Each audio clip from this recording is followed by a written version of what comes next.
You wanted the best. You've got the best podcast, the hottest podcast in the world. The Chris Voss Show, the preeminent podcast with guests so smart you may experience serious brain bleed. The CEOs, authors, thought leaders, visionaries, and motivators. Get ready. Strap yourself in. Keep your hands, arms, and legs inside the vehicle at all times, because you're about to go on a monster education roller coaster with your brain. Now, here's your host, Chris Voss. Are you ready to podcast? I shouldn't do that. It's probably going to be sued for copyright. Welcome to the Chris Voss Show, folks. I'm your host, Chris Voss. You may have heard of me. We've only been here for 13 bloody years. Jesus, what more do you want from me, people? It's me every time. Like, if it's ever not me, that's a bad sign. So, but I'm sure that, I don't know, whoever would replace Chris Voss in the Chris Voss Show would be like, I don't know, a good stand-in. Like, I don't know, I'd have to get somebody who's funny. Well, who did Carson usually have stand-in? I think everyone else is gone that used to stand in for Carson. Anyway, guys, welcome to the show. We certainly appreciate you guys coming by. I hope you're having an awesome day. And always, the Chris Voss Show is the family that loves you, wishes you to have an awesome day, which is unlike most of your families. You know, we all have that one family member who's out to get us. We all know what that's about, right? Anyway, guys, be sure to refer your family to go to itunes.com. You can do a 5-star review over there. We have the most beautifulest reviews on the Chris Voss Show. I sit on some days and just read them and cry and weep at love that pours out from them. So if you get a chance, you get some 5-star review and some love over there. iTunes, let's see, youtube.com, goodreads.com. Lots of stuff we're doing on LinkedIn. Go see the crap over there. And also on TikTok, go see what we're doing on there. We had an amazing, brilliant mind on the show today, and it's not me. We all do that movie. But that's why we invite these brilliant guests to come on the show. Amy Mosher Berry is on the show with us today. She is the founder and CEO of Vision Internships. It's a dynamic social entrepreneur and community development professional that she is, with over 20 years of diverse project experience in for-profit, nonprofit, and public sectors, including 10 years running her consulting firm and 5 years teaching college. Vision Internships helps purpose-driven young people get meaningful, real-world experience serving social impact organizations in need of project support. Now in her fifth program cycle, that might be 5 years. We'll find out from her in a second, get some clarification on that. Visions is revolutionizing internships for young professionals, host organizations, and the world. Amy holds a bold vision for the company, leading programs and growing her team and business development efforts. She's a certified project manager professional with a master's degree in community development and a BA in environmental studies and Spanish as well. I was going to try and pull a Spanish word, but I can't think of it. Oh, Chris, do it. Uno. Anyway, she lives in Massachusetts and enjoys traveling and giving back. Welcome to the show, Amy. How are you? I'm awesome. You wow. know, I think we're done here, Chris. Yes, I just did the whole show. Welcome. Thank you. Good night, people. No, seriously, don't leave. But no, I used to be able to count to 40 in Spanish. I flunked Spanish, but I used to be able to count from 0 to 40 in Spanish, and I won't suffer that to anyone in the show. In just the tens? Yes, but I do love authentic Mexican food. I think I'm going to actually move to Mexico and marry a wonderful, round Mexican woman who can cook like nothing else. And so that's, I'm wearing half of the Mexican food I've eaten in my lifetime anyway. But welcome to the show, Amy. No one wanted that vision in their head. So we'll move on. Buena suerte con eso.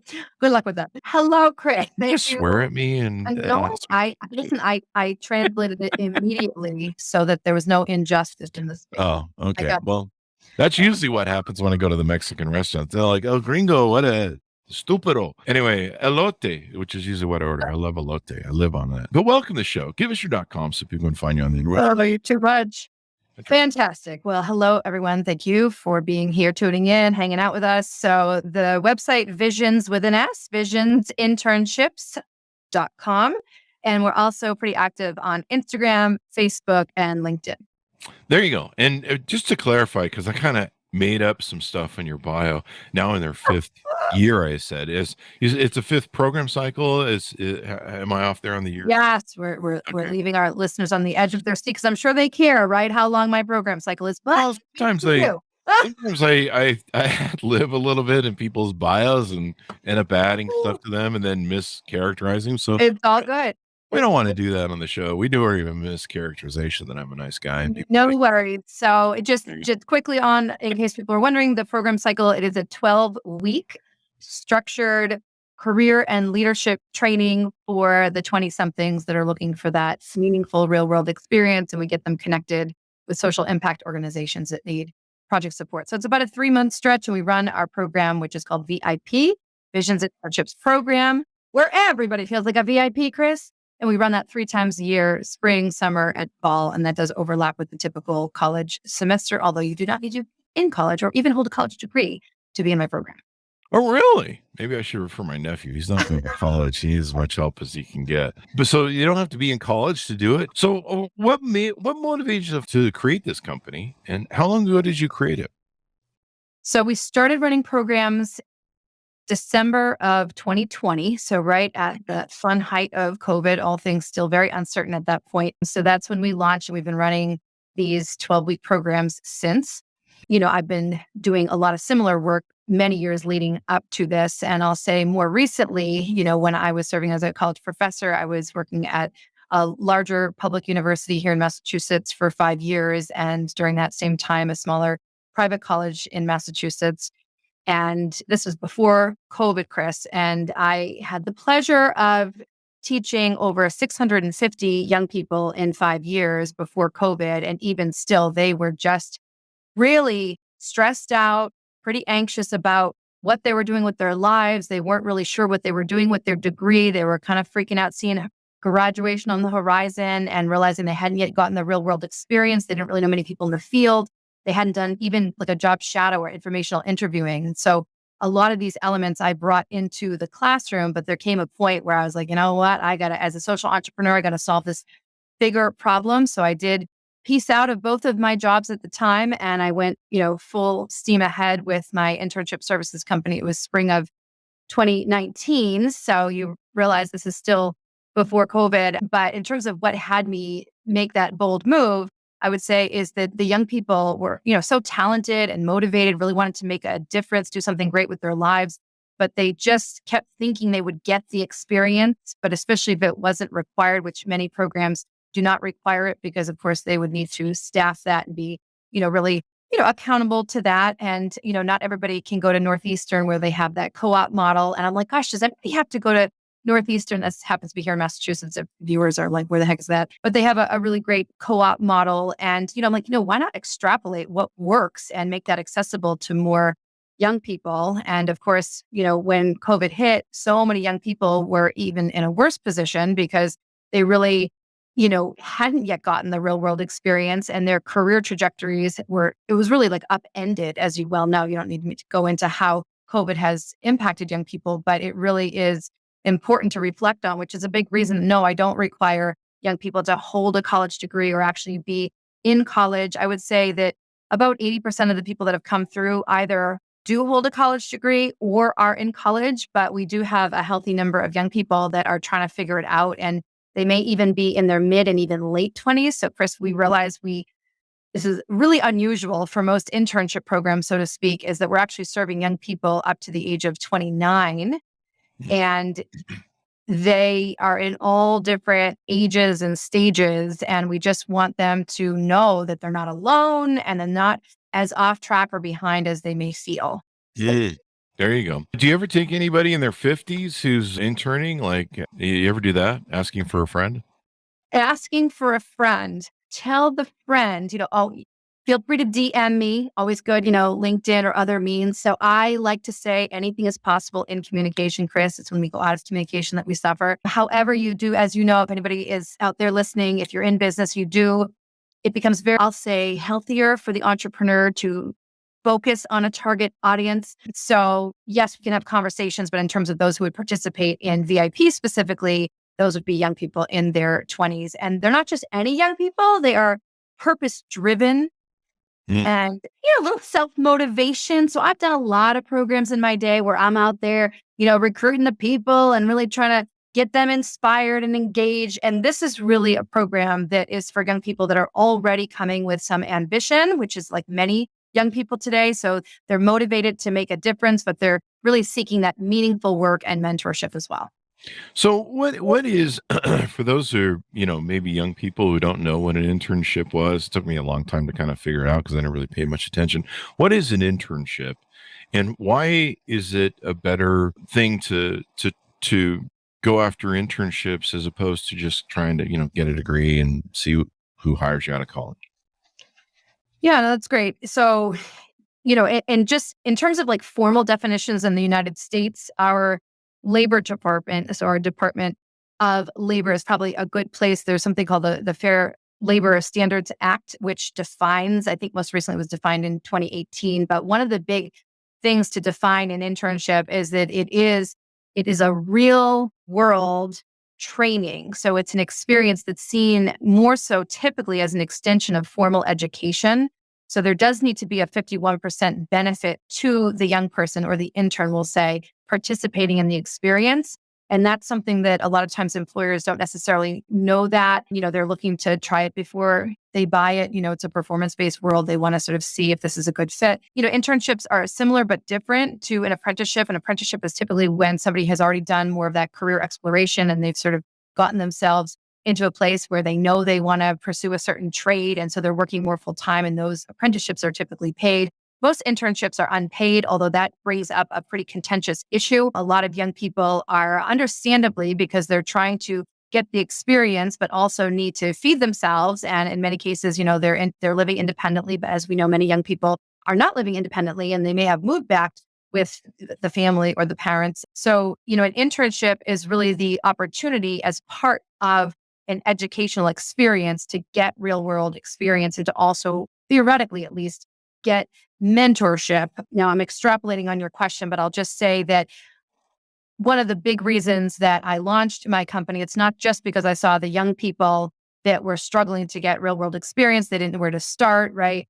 They also were in this moment where so many organizations are, I hate to be dramatic, but desperate in many cases for the right talent and project support, but they simply don't have time to find, train, or manage young people. So that's really where we sort of came into existence, because organizations, even that have or had an internship program, they may mean well. They want to mentor these young people and bring them into the fold, but there's so many elements to a successful internship that those organizational leaders just legit don't have time to deal with, because they're putting out those more urgent operational fires, as I know you understand. And so oftentimes the young people are feeling like they're lost in the shuffle and they're not getting the guidance, and they're just sort of tolerating the scenario to, cash in on the, that promised credit, or maybe there's a small stipend.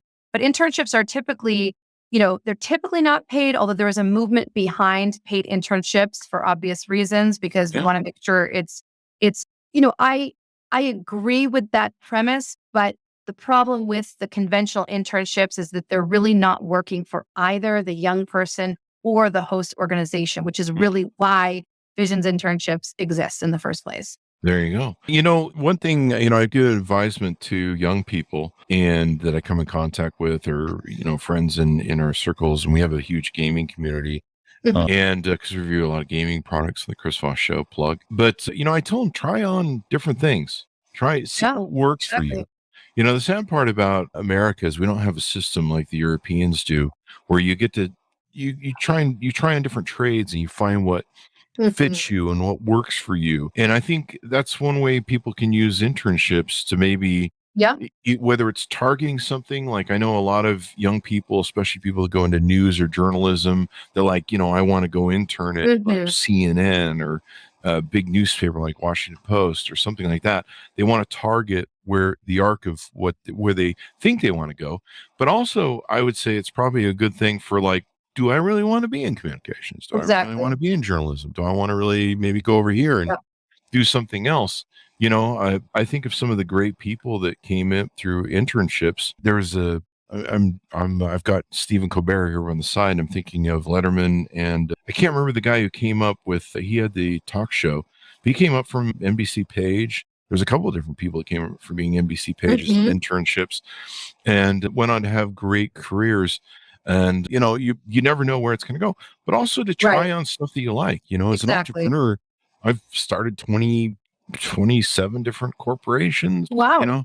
I mean, trying on different things and doing different things, finding what I like, going, I don't want to do this anymore, trying out what you like. You can better find what you love and see if Definitely. you like it.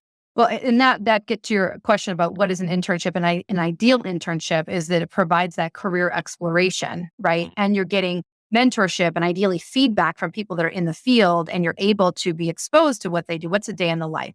It's sort of like an ongoing informational interview. And especially if the young people are watching the show, that's a really great thing to put in your schedule.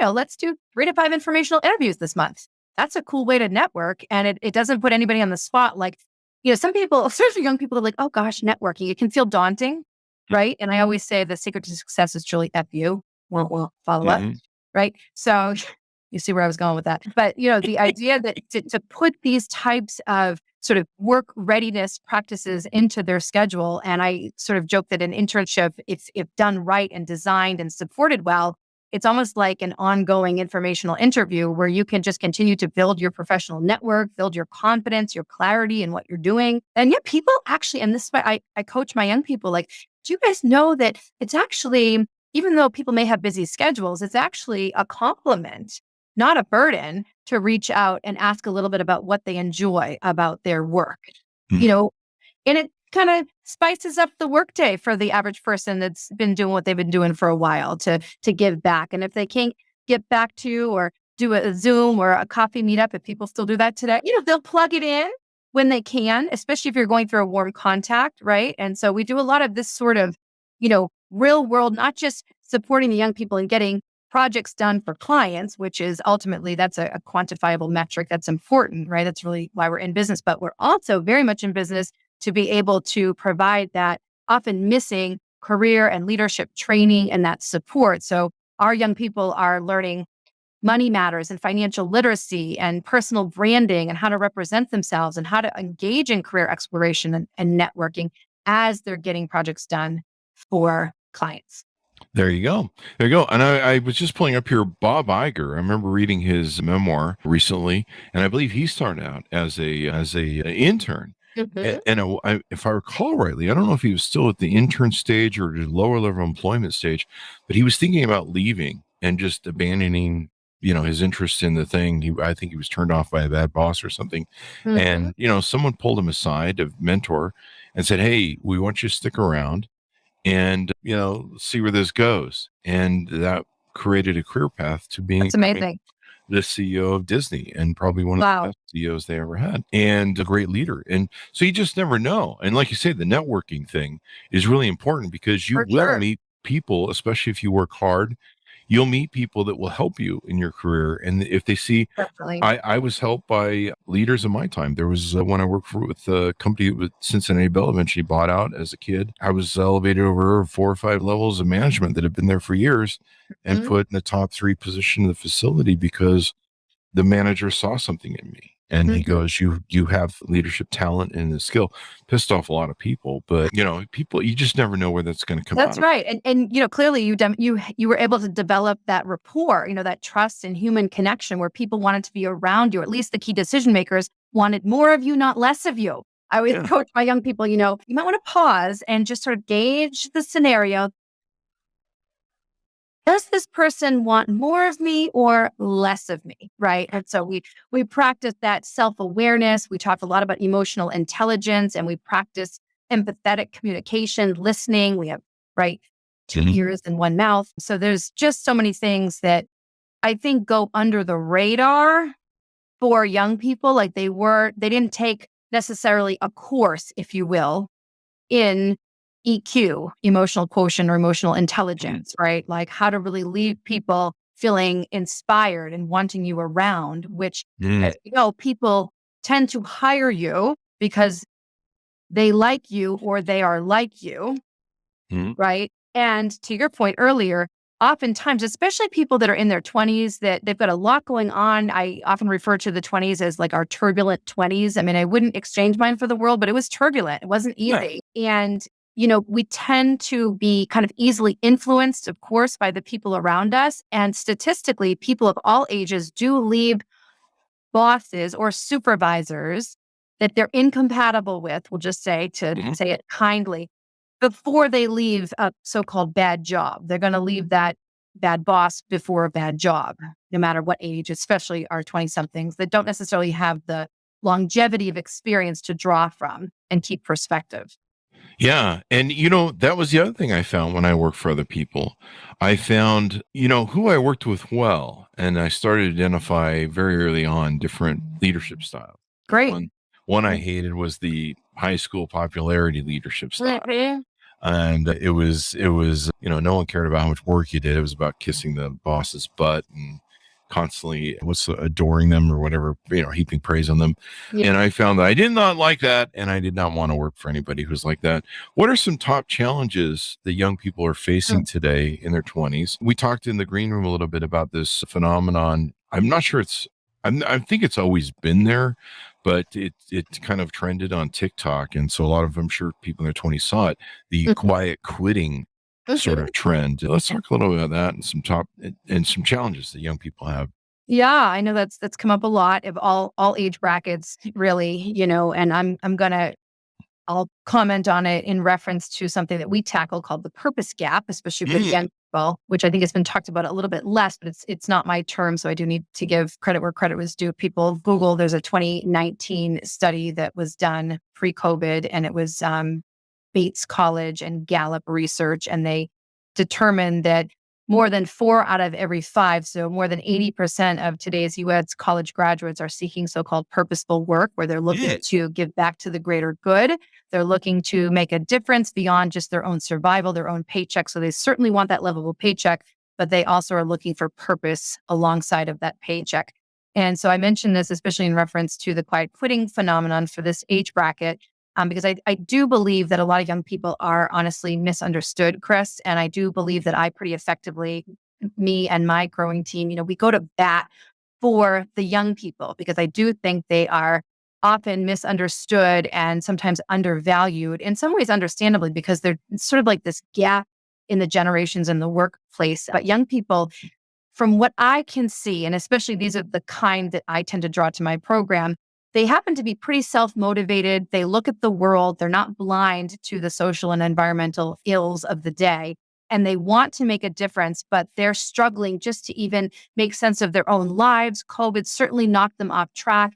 If they were, think about it, 19, 20, 21, when COVID hit, they're now 21, 22, 23. Many of them actually hold a college degree. They were able to, in many cases, miraculously still achieve that. It's a great milestone. So kudos to you if you're out there and you fit this bill. But, they're not alone. If those that do hold a newer college degree feel in some ways like they're a little bit experiencing that imposter syndrome, like they feel like they don't have the confidence that they thought the college degree would represent. And so they're not as confident or clear or certain. And a lot of times they're also at the same time where they're struggling, whether they're already working, maybe they're dissatisfied with their current work, which touches on that. The quiet quitting is that they may be showing up, but they're not as actively engaged as the employer would understandably like to see. But often there's another dynamic going on for a lot of young people, and it's not to stereotype all, of course, but that the housing crisis is absolutely at the root of so many young concerned, like they're not moving forward as they had hoped, right? Whether or not they have that college degree. Now they find themselves 23, 24, 25. Oh my gosh, I got to stick with this, job because I'm going to get booted off of my parents' insurance. Plus housing is, $2,500 a month, depending on where you live. And so they're feeling like stunted in many areas of their own growth and development. And oftentimes, especially, Chris, if they're in transition, and they haven't yet gotten that viable income that they had planned or the parents had planned, now you've got this friction under the same roof where you have young people financially dependent on their parents, right? Not because the young person isn't in any way motivated or don't want to move out or move on. They're just facing, especially the housing crisis, fallout, right? And so they don't have the ability right now, at least, to move on and be as independent as they would like. And the parents are like both upset, but wanting to make sure they're okay. And it's causing a lot of turbulence in the family as well, which causes a whole other series of, issues around mental health and depression and isolation. Even though we're a little bit less isolated, there's still a feeling of social isolation and even a shame associated. A lot of young people are feeling ashamed that they're in the current situation that they're in. That's true. I mean, they when you're young, you want to get the house, you want to go do your life. Inflation isn't going to make it any better. I mean, if we're seeing some inflationary pressures from the war in Russia and the Ukraine. But you bring up a good point. Well, I mean, I remember one of my biggest problems when I was starting out, when I was young, was you couldn't get a job because you didn't have experience, and it was kind of like credit. It's like, hey, can I get some credit? And they're like, do you have credit? We'll give you credit if you have credit. You're like, well, how do I get credit if I don't have credit? Like, I can't get a good job unless I have job experience.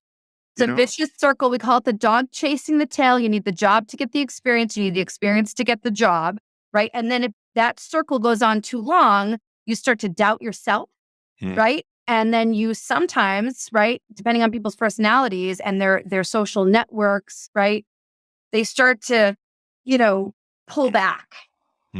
And in the very moment, especially in their, say, mid-20s, where that's like the moment to really make some moves and take some risk when you don't have as many, perhaps, family or financial obligations during those years. For many people, that's not the case for some. But they're at the same moment that, it's a great opportunity to take those educated risks and expand, and not just go outside of your comfort zone, but actually expand your comfort zone. They're also pulling back because they don't have the basic elements of their life yet intact. And so they're doubting themselves, not to mention trying to pay off college debt. In many cases, they left college, still have to pay off the college debt and feel even farther off track. I would think that, there's a bit of shame and there's a bit of probably, I mean, whether you realize it or not, if you're doing quiet quitting, it's a really bad choice to make. And you're probably doing it because you haven't found something you like or something you love doing, something that you, like you mentioned, that purpose gap that fills that thing that makes you go, hey, I enjoy doing this. Maybe I'm not paid what I think I should be paid, or maybe I need to work my way up, but I care about this. This is something that I enjoy. And finding something you love makes all the difference in the morning. I when you get up and you don't feel like something today, or you're like, man, I got to go to work again. It makes all the difference when you love something you do. Definitely.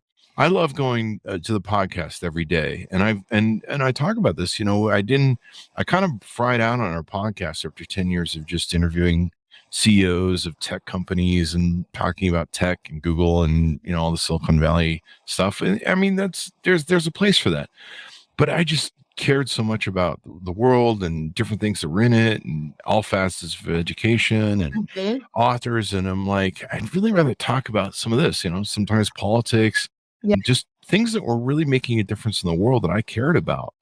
And we opened the aperture of the show in the start of 2020 when COVID hit, and I fell in love with my show for the first time in 10 years. And I've never done many companies. If you read my book, I've always been an investor. And so I've never really done companies that I loved. I liked them. I liked the money I made from them. I like the return on their ROI. I like being the CEO. I like being the guy, but I never really loved any of them. Like, people would come to me and go, it's great that you love what you do. And I'm like, I don't really love any of these companies, and I hate them actually secretly. And so there's a loathing or self-loathing, I imagine you get if you're quiet quitting.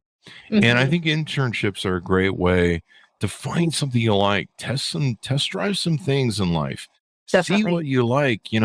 There's so many people that they go into college and they're like, hey, when I come out, I'm going to be a social worker. And there's nothing wrong with that, but find something you're passionate about, because when you wake up in the show, when I look at my show every day and I go, hey, what am I going to have on? I get a front row seat to the most brilliant minds. I get to ask questions. I watch a lot of these people. They're on TV. They're on, they're doing their book tours. And, I'm like, I'll watch the interview, and usually they can only do like 3-minute blurb on CNN or MSNBC or, Washington Post. And I get to go, those are stupid questions. I don't like those questions. I want to ask some better questions. Mhm. And so I love it. I love it. And I get to, it's like a front row education where I get to interview the most brilliant minds and the best ideas. And of course I'm an idiot, so I get to sit here and go and soak it all up. And then I end up smarter for it. And there's sometimes I get off the show. There's literally times when I get off the show and I go, I don't care if anybody likes that show or watches it. I don't even care. I learned so much and I'm Mm. smarter for it. And I'm just going to go lord about for the rest of the day because I know that I raised my IQ a few points. So loving something that you care about, it makes Yep, all the difference in the it world. does. It really does. There's nothing worse than waking up and having to go to a job or something you don't like. And I've made lots of money and stuff and hated going to work every day. Mm. And I mean, Yeah. we're talking a lot of money on stuff and still hating going to work every day. There's nothing worse than when you can go when you're making a lot of money and you still can't get motivated. I Well, mean, and it it's a happens. sense of like fulfillment, like the full sense of that is like being filled up by a sense of purpose, something greater than yourself and your own immediate survival, that you're up to something. You're not only, you know, able, but you're willing and wanting to do something to support the greater good socially, environmentally. Absolutely. I can't agree with you more that, when you get to go to work versus have to. And that is certainly a mindset, right? There's always aspects of our work, even in the most purposeful work, that there are elements and aspects that we don't love, but we can stay motivated because we remember the greater good. And this is really the design of my program and why I've sort of put all my chips in. I am a full-time now entrepreneur. I'm also a single mom. I'm just going to shout that out. I have a 5-year-old, and that's not the way I thought things would go in my life. But I have this little one who absolutely sees herself as the VP. Either one day, it depends, VP of operations, or she's also my chief motivational officer. But she's like looking at me, seeing, how much I work, how much I put in. In fact, I chose of course, my daughter and her world first, and my business over our home because I believe so strongly in what I'm doing. And it's not just about me getting more projects done. What moves me to pieces right now at this point in my life is that I get to train and mentor and support young people that are already wanting to make a difference. And I get to give them that extra push and support that they're not really even used to getting, especially if they're outside of that typical college structure. And we exclusively contract with socially and environmentally impactful companies. And I'll just give a sense to your point, Chris, about the kinds of work, at least up to this point, we've been contracting with organizations such as those who are serving and advancing issues around food security, food distribution in our local communities. We've certainly worked with clients that are serving veterans, recently returning veterans, older veterans that need various social service wraparound services. We've done a lot around youth employment, youth jobs, entrepreneurial support, local economic development, girls empowerment, green and sustainability, cleaning, and affordable housing is a massive issue. We've actually had a client renew with us several times over, and people are going to, in the coming months, hear of a movement called, I hope I should say this right here on here. No, it's not really out there yet, but it's called Breaking Housing Matters. And it is totally bipartisan. It's not about the whole political divide. It's really acknowledging people's basic needs. But these are the kinds of social and environmental organizations that we support. And why?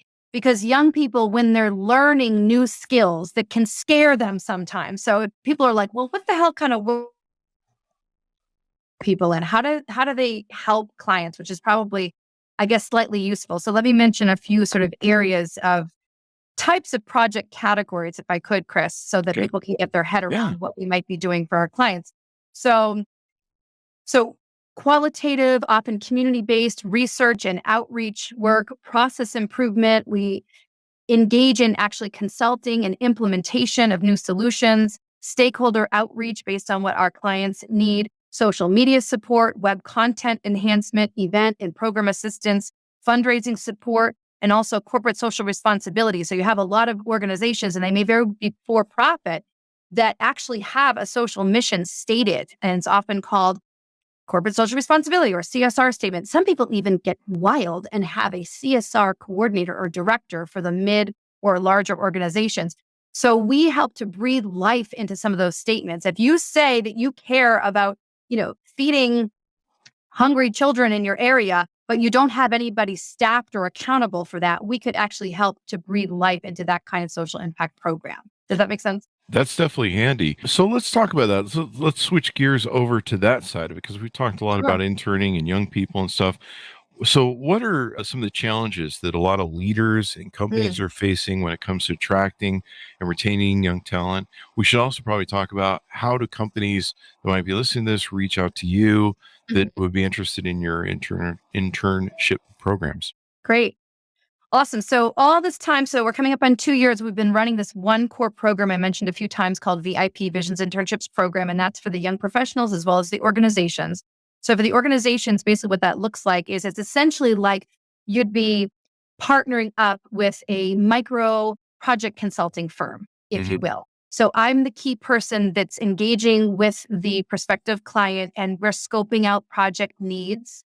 And they probably fall into some of those categories I mentioned. So, business operations and improvement, right? We talked about, some of the communications, marketing, event support, various things. And again, you could be for-profit, nonprofit, government, but you do need to be doing something that is legit, decent for people or planet. And I'm not out to be anybody's moral judge, but you know who you are. And you don't have to be a nonprofit to be in sort of our client base. So that's really important to know. So you would basically contract with us if you're an organization that's interested in developing a young talent pipeline. Maybe you've been thinking about starting or restarting an internship program as a talent pipeline strategy for your organization, but you just don't necessarily have the time, the staff to find, train, manage, and mentor these young people. So that's where we would come in, and you'd be essentially outsourcing your internship service needs. And I should say project needs, which is more interesting and relevant with all due respect to the young people. But to the businesses, they're looking to get shite done. You know what I'm saying? Like they're looking to get it done. They're looking to take the burden off of their frontline staff so that they can be freed up. And certainly the executives need to be freed up to run and grow their businesses. And obviously we got to be putting out fires at the local level, the program level. So they need somebody who's going to basically connect them to young talent that they don't have the time to organize. And they're going to get to see these young people in action, right? So the young people are building confidence through doing, and the organizations are getting to, wait for it, Chris, ready? Meet with us. Our current model is that we have what's called a status update meeting, typically Thursdays, once a week. It's usually in the, 40 to 60 minute range. And they're promising, our clients are agreeing to meet with us, and they can vary out the staff based on, what they need to do. But it's helpful to have one key point person meeting with us on a weekly basis. So we are providing updates. We're sharing our screen. This is all through Zoom. So we do virtual project management, basically. Imagine that. And we are getting together. We're showing them what we've done since the last meeting. We're getting their feedback. What could we do differently or better? What are the specific assignments? So we're getting those assignments into our project management. We're just keeping all of those weeds off of the shoulders of the executive that just wants to get projects done. They'd like to have a young talent pipeline, but they just want somebody else to sort of show them how to do it, get it done. And then you know what? If a particular intern is particularly impressive, rock on. That's easier for them to then have. They know them, like them, trust them. They are showcasing what they've done, the added value. I'm always talking to the young people about what matters to employers. So obviously, if the young person is not delivering quantifiable value that positively impacts the bottom line, including of nonprofits, right? We're not bringing you on board. I'm talking as a new hire now, transitioning from intern to employee. As a charity case, even for you nonprofit workers, right? You've got to still be able to showcase your value. And so we create that whole sort of scenario where it's easy for the young people to get the training and support from me and my team. And the organizations are like, yeah, just show me what you got. And at the end, we need the deliverables. And if you got people that'd be a good match, rock on, that plus people for our HR. So that's basically our model. Do you ever find that some young people, like maybe you place them with a certain employer in a certain category of industry, and maybe it's not a fit for them for either, on either side, maybe, and you go, hey, you might be better served over here in this industry. This Mhm. might be, we kind of understand you better more and what your fit is. Why don't we place you over here? So I do a lot of upfront legwork, Chris, to try to avoid that Mm. mid-program because it can be disruptive. It's not impossible. I do have element of my program design where we actually have two young people matched up with one client, and that client can be represented by various people in that business, of course, whatever works for them. We also have a couple of people that are considered sort of assistant or sort of, colleagues that could assist if those primary interns for their main client need a little help. So you know, it's actually never happened because I do the kind of legwork I do. I have a Mm. pretty strong background in, you know, assessing and empowering people and making sure that we're doing good matches up front. There's obviously some qualifying criteria for both the young people and the organizations. But as we grow, it's bound to happen. And we do have that one way. Once, we're off to the races and we're in the middle of a program, I still do have at least another option for somebody that might be a better match to swap. We stay very focused on the transferable skill set as opposed to, oh, you know what? I decided I want to get involved in sustainability education versus affordable housing policy, right?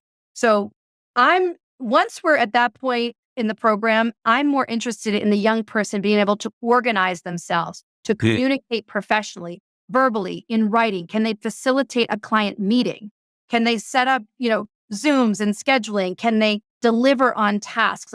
So once we're mid program, I'm really focusing on the young people being able to check stuff off and deliver value in increments. So at the end, we're literally doing a presentation of deliverables to our client, just like an actual consulting organization would. And I'll just say, thank you in advance to any organizations that may be considering partnering with Visions Internships because, you're not getting all of, me and my direct time as a strategic project management consultant. You are getting me supporting young people who are learning to deliver that value. So sometimes we scope something out that obviously if you were to pay a consultant directly, you'd be getting that right person and get it done probably faster, arguably slightly higher quality. You know what I'm saying? Yeah. So our clients need to buy into the fact that not so much them, so we take this off of them, but we are investing in these young people and training them, preparing and supporting them so that the organization doesn't have to at the level that they are used to, which is why most organizations avoid running and managing internships in the first place. There you go. So they have a ramp up and they're not just Yeah. starting from ground zero. So that works out really well for them. What are you looking forward to in 2023? I can't believe we're at that point. But I yeah, cannot believe. so, Oh my gosh. I cannot yeah, believe you're saying that either. Totally. yeah.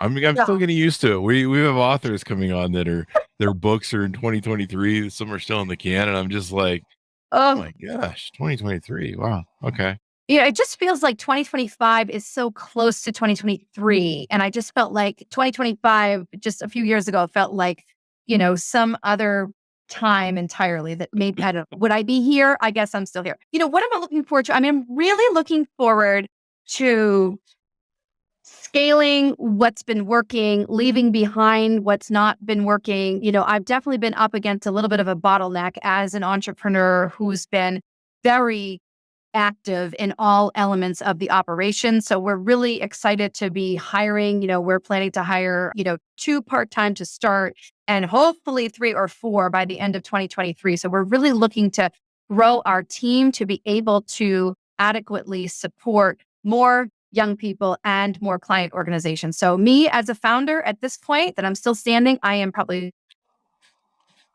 your impact that I know we're capable of making. And I've been focusing on solving small so we can scale big. But I can say too that in 2023, something that we're finally responding to, which has come up now over the last couple of years, more so from, I'll say, the client organization perspective.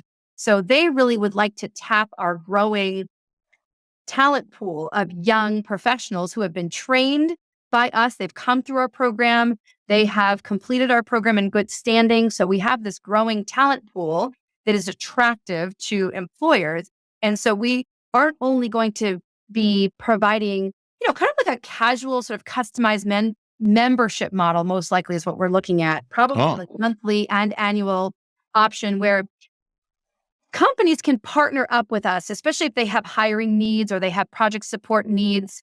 So whether or not they actually were considered a VIP client, and of course, you're all very important people. I'm referring to our program name, right? So even if you were a VIP client, you can still partner up with us through our new program we're rolling out in 2023 called Visions Associates. And that benefits both the young people and the organizations. But it's basically that talent pool. And it's not just a connection, it's actually addressing this employer demand that we've had around new hire support. So whether they're bringing that person in now as a paid intern, because we don't just have perpetual unpaid interns, right? And I should say, this is kind of wacky. We're not in so many ways your average internship program, but I can tell you that what's really bonkers about our model is that we actually charge the young people $500 to participate in our training and development program. We're training at a very high level. I've done the math. It's about $10,000 equivalent as to what I'm pouring into them for 12 weeks. And so we charge a little bit. And for some people, that's a lot. Back in my day, $500 was a lot of money. So we don't want that to be in the way. We do have a growing pool, a scholarship fund for anybody. We don't want a few $100 to be in the way. Our main source of income is obviously from the client organizations that are contracted with us for project support. But we're dealing with this sort of issue where people are like, oh, wow. Okay, we want to bring in new people, but young people often still have all these other transitionary needs when they're starting off in a new job that we may, as a company, as a client company, may not have the ability to really handle this. So, how do you talk to a supervisor? How do you, come up with specific questions? And how do you approach different scenarios, troubleshooting? So we'll do role playing, we'll support that. And what are the goals what are they delivering of value this week for their employer? How are they managing their time and their tasks? Are they accountable if their supervisor is on vacation, right? Like there's all these different things that happen in the real world that we're offering this additional service where they're not only companies can tap our growing talent pool, but they're getting a little bit of that support. Usually it's like in the first 1 to 4 weeks of that early stage employment. So I'm excited about that. And then the other offering, and again, this is really more for our business, our client organizations, is that in a very limited capacity right now, we are offering a real hyper customized B2B consulting and training service. So if you're looking to start or grow your internship program, or you're looking to basically, better serve either, your current staff directors that may be working with young people, including maybe even as teenagers, right? I just recently worked with a new client who's testing out this service here in Massachusetts. And I was able to do a train the trainer session on supporting the directors to work even more effectively with their young interns coming in for their next round. So these are a couple of different services that I just see us growing, and I cannot wait to continue growing my team to make sure we can handle all of the fabulousness that needs to get done, Chris. Well, that sounds awesome. You got a lot of great stuff going on. I would highly recommend people get into internships. Find what you love, find what you're passionate about. There's so many people I know that they do a job and they go, they're like, I think this is what I want to do. They go do it for 20 years. They hate themselves. They go do it for 10 years. They wake up with that midlife crisis and they just go, I really don't like what I'm doing. I want to do something else. A lot of entrepreneurs start out that way. Totally. And, I can't imagine slaving away at a job for all those years and not having a passion about it, not liking what you do, not feeling like you're serving a higher purpose beyond just, collecting a paycheck and, connecting dots. So what's the best way for both sides of these people to get a hold of you, whether they're people who want to be interns or companies that want to hire to help them put together their programs? And so they can certainly find us online. So our main website is Internships.com.